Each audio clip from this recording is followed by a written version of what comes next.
Apparently I'm live. It wasn't my intention to go live yet. I'm a few minutes early.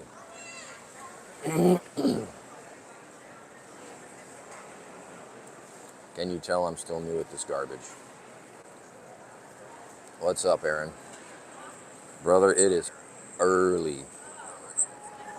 It is, well, it's almost 8:30. And I'm tired and I sound like I swallowed a frog. But I had an absolute blast last night. It seems like every time I see them live, I say this is the best show I've ever seen. So I'm not going to mess around with that. Good Lord, Nashi, 1:30 a.m., where the hell are you? I can't even imagine where that is.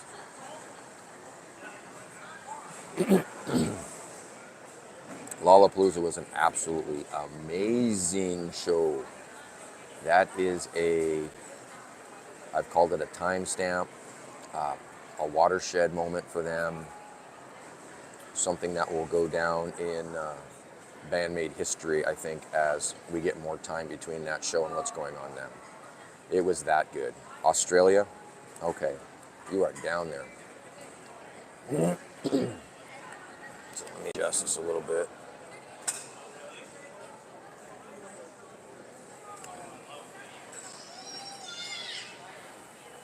Oh, you've seen them 3 times. I will by the end of this tour, but I'm sitting in the Portland airport right now waiting for my 10:30 flight. It's 8:30. I operated under LAX timelines, and my ass was here over 2.5 hours early. So it works out. But because I said this is a tattoo, let's jump into the tattoo portion, then we'll go over other stuff. So I'm going to get the set list here.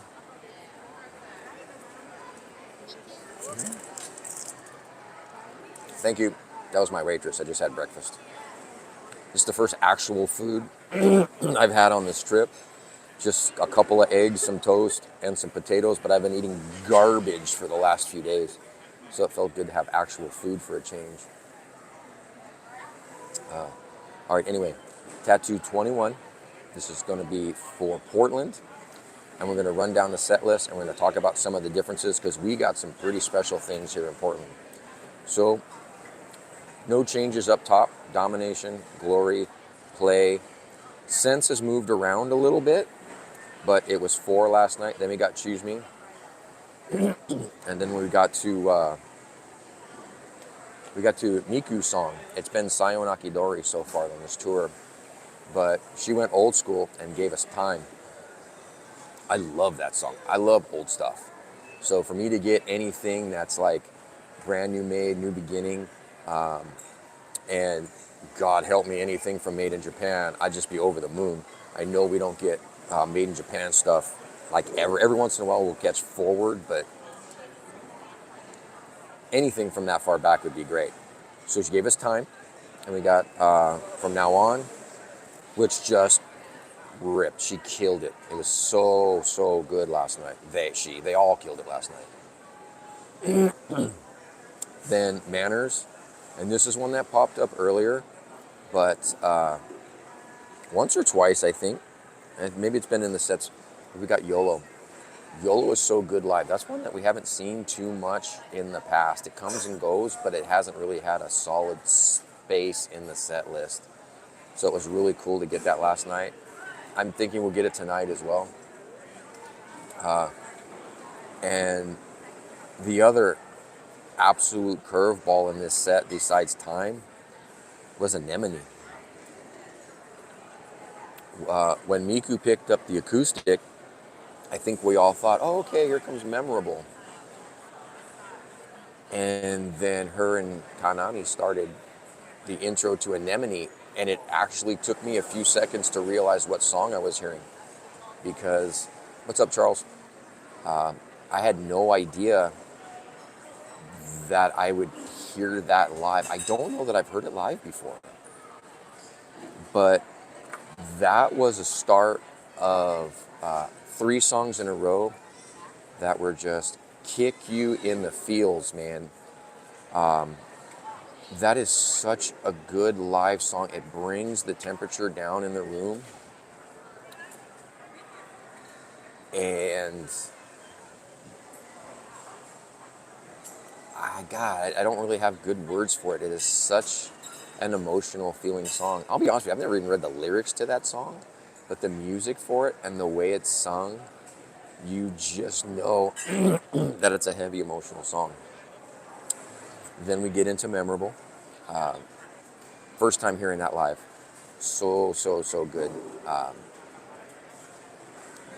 And then Daydreaming. So that was the 3 in a row that just kind of beat you up emotionally. No tears for me this time. I always kind of thought that would get me, but it didn't. But I absolutely appreciated the level of emotion that came with that. Say hi to the lady behind me. She doesn't know she's actually being live streamed right now. Bye, lady. But that was super special to get Anemone. And it makes me wonder what we're going to get later tonight. You know, Nash, I thought the same thing.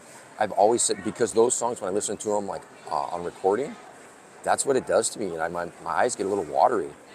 But it was just so good to sit there and hear it. And for most of Anemone, at least half of it, I just kind of closed my eyes and listened. I let it wash over me. And it was a really just good feeling. And I'm a little sappy, but it was so good. How many shows before Mexico City? Let me think about this. So Spokane, Sacramento, Anaheim. So 3 more shows, and then they move to Mexico City. So I'll be tonight here in Spokane. I go home, I skip Sacramento, and then on Tuesday night it'll be Anaheim. It was just so good. And every time, so I'm now 9 for 9 being on the rail for shows. Some intentionally, some by accident. I've always been dead center in front of Misa. But last night I was the first one in the door, and the way they let us in, there was no grand rush to the stage. It was like you went through security, you walked around a little bit, you could have went to merch, and then you just meandered up to the stage. There was no reason to sprint and fight and scrounge for your spot. And the setup was kind of weird too. But I made the decision this time, I wanted to be in front of somebody else. So I had set myself up a little bit to the right of center. And the stage is weird too. So I ended up being right in front of Psyche all night. And for as many times as we made eye contact and we're singing back to each other, I feel like we're engaged at this point. But the whole front row, Psyche was really in it last night and just engaging with the crowd. Lots of eye contact, lots of thumbs up when we were singing along with her. She really appreciates the enthusiasm from the crowd. And the front row really plays to them. So if you get a rail spot for a show, really be leaning into your yells and screaming. And even if you just know fractions of lines of songs, the Japanese versions, go ahead and sing those. If you know the English stuff, absolutely sing that out. If she sees you doing it, you're going to get eye contact. And if you're doing it right, especially the Japanese stuff, she's going to hold that eye contact for a while. And you'll get a wink at the end, or you'll get a thumbs up or something that lets you know that she saw you and she appreciates your enthusiasm. Move, smile, do something. Bro, the sun is literally in my face right now because it just came over the top of the hill. I can't do much else. Let me go back to the set list. So, Memorable and Daydreaming. Then we get Dice, Hate, Freedom. Unleash has been in the set the entire time, but it's been further up top. Got moved down to the bottom now. Don't You Tell Me, Endless Story, and No God. So, for Hate and No God, each of those, we got the guitar bass battle with Konami and Misa like we've been getting before. Super good live. Super good live. The other thing that we got, which was unique to the venue, because of the way the stage is, it's like, this is like a giant ballroom where the building's 100 years old. So back in the day, they probably have live, probably big band and jazz bands up on this stage. So it's kind of set in the corner. It's kind of a wedge-shaped stage with a bit of a curve to the front of it. And on stage right on Konami side, there is a set of stairs that walk down, and it went either to the back of house area, or it went, and there was this weird alley that they had split the crowd with. There's a drinking side and a non-drinking side. So there's like a 4 or 5 foot wide alley that was for staff and security. Well, everybody but Akane at some point went down the stairs and went up the ramp into the crowd, and easily 15, 20 rows back. And I'm up front, so I have no idea what they were doing, but I know they were engaging with the crowd a whole bunch from up there, or from that side. So if you have pictures of that, please post those. Those were super cool. And then that was the end of the set. And then we get your typical Endless Story and No God. From where I was, the crowd sounded super loud. I couldn't tell you for sure what it sounded like in the back, but it sounded great up front. Overall, a really, really fun show. One thing, and I wanted to compare Denver and SLC. So Denver and SLC both had Afterlife and Sayonaki Dori. Those got kicked out. We also got 20 songs last night instead of 19. And so Anemone was the add-in. And boy, was I here for it. That was so, so good. But the last thing I wanted to talk about is this controversy with Starcrawler. All of the nonsense that went on with that, the previous shows, I was pretty wound up about that, but someone had posted, hey, that's just her stage persona, that's how she acts, that's her shtick. I'm like, okay, let's see what happens.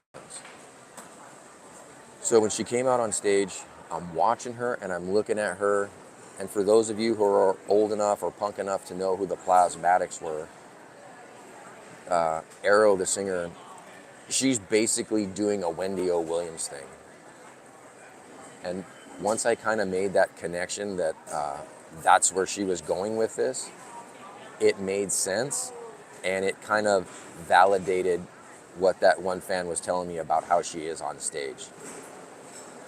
I'm not saying she's not inappropriate, and I'm not saying she's not vulgar as hell, because she absolutely is, but I do believe that's just a stage persona.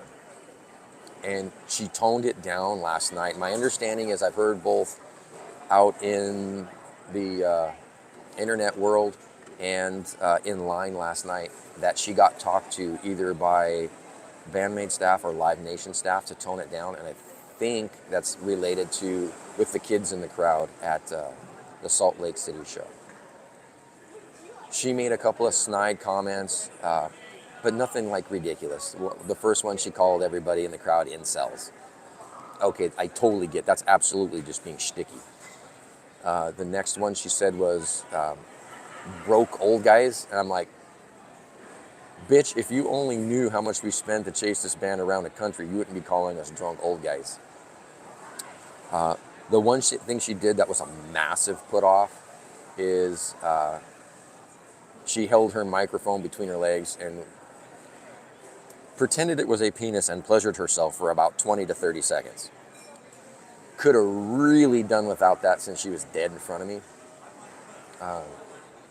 But she's just inappropriate by design. That is what she's going for. So if that's your thing, rock on, I guess. Not my thing. But as far as musicality and stage presence, they were good. I enjoyed the music. I'm not a big punk guy, but I actually enjoyed the music. So I'll give him props for that. Just not a fan of Arrow's stage persona. Definitely not my gig. And I'm assuming Live Nation booked them. This is a you need to know your room type of thing, and I don't know why they think that was a good fit or it was just an opportunistic ad because it was so late and they're trying to sell a few tickets, so they went, they went pretty far left field with it. But I'm not expecting anything wild tonight, but you never know because it's the last night with them. Maybe she goes batshit crazy and then just, I don't know. I hope not. I really don't want to deal with that or see that stuff, but I'm also tired of talking about this. So just take my word for it. It's a stage persona. It's nothing more. She's trying to be shocky, but musically it's not bad. So here, yeah, gotta know your audience. Ask any comedian. Yeah, right. And Mustang. Yeah, I don't know because it was that's exactly what it was. It was old school shock punk. I keep coming back to it. She's probably been alive about as long as Wendy O. Williams has been dead. So it kind of makes sense. Maybe she's a reincarnation of Wendy. She's a bargain bin Wendy, I'll give you that much. But really not that didn't sell with the crowd, but the crowd was actually into the music side of it. So take that for what it's worth. But anyways, I've been blathering on for about 20 minutes. Brian, yes, absolutely. Peter and I are going to be there. Now, I was going to do Dawn Patrol. I'll be there early, but I ended up buying into one of the private VIP tables upstairs. So I will not be on the rail for Anaheim, actually bringing my wife and my daughter. I've always wanted to take my wife to a show, and she was amenable to this one, so I pulled the trigger on that table, splitting it with Mike Barber. So I'll be out there in the morning screwing around with Peter, but at some point I'm going to dip out. I'll go home, I'll get my family, and then I'll come back and we'll do the VIP table thing. But I will be out there probably until 1 or 2 in the afternoon. I plan on bringing the Flappy Pigeon. I'll set that up so people can see a Flappy if they've never seen one. Maybe a few other things. I don't know exactly how yet. House of Blues said we could kind of use the patio as long as we didn't disturb things too much. So that's kind of the game plan. All right. Aaron, are you telling me you have 2 VIPs for sale, or you have 2 and you're attending?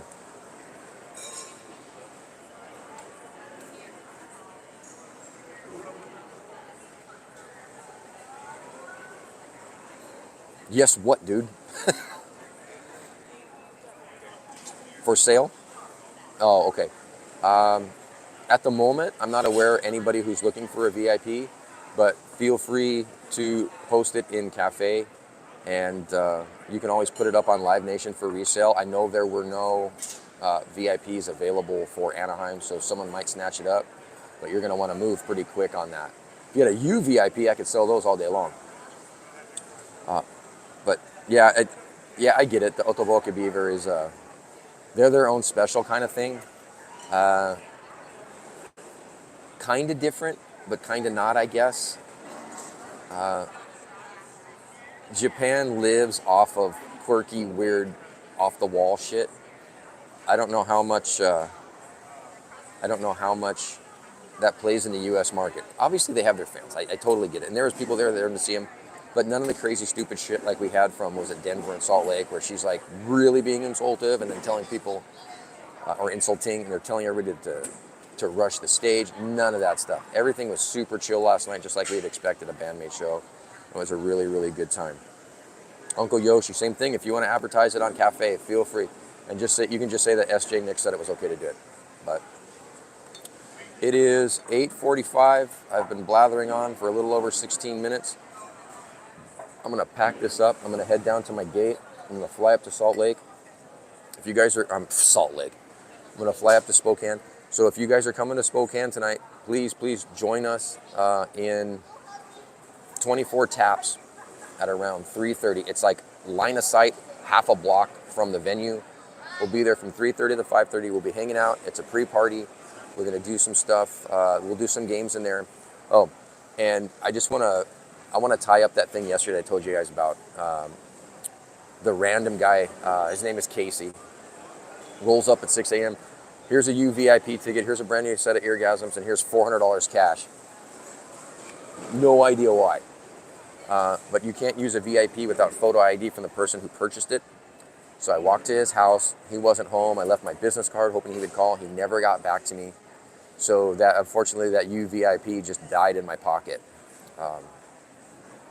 But one of the things I said I was going to try to do is I was going to take some of that $400 and I was going to do my best to spread it around.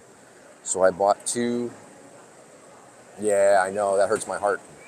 I bought 2 hats last night from merch, and we're going to give those away as prizes tomorrow. So if you're going to be, today, God, I'm tired. So if you're going to be at 24 Taps today, we'll be giving away decks of cards. I got a few coins left, and I've got 2 hats from the merch table last night. We will give those away some way, somehow. So come out to 24 Taps if you want a free hat, you want a shot at a deck of cards, or one of the coins. Since there's no lineup today, we're going to give away a lot of stuff at 24 Taps. So even if you're not going and you know somebody who is, spread the word about that. Get them out there. And because I got a $500 deposit riding on it, if we don't spend $500 in food, guess who gets to make it up? Old SJ. But some of that $500 will go toward that to make sure we get there. I want everybody to have a good time. Don't feel obligated to spend more than you can. This is about having fun, enjoying the fandom, meeting people, talking about our favorite band, because a lot of us don't get the opportunity to do it because there's nobody around us that we can do it regularly. So with that, I'm going to close out TATU number 21. This has been SJ Nix from Made News Network, live from the Portland airport, and we will see you in about 6.5 hours at Tap 24, or 24 Taps. Take care, folks. Catch you later.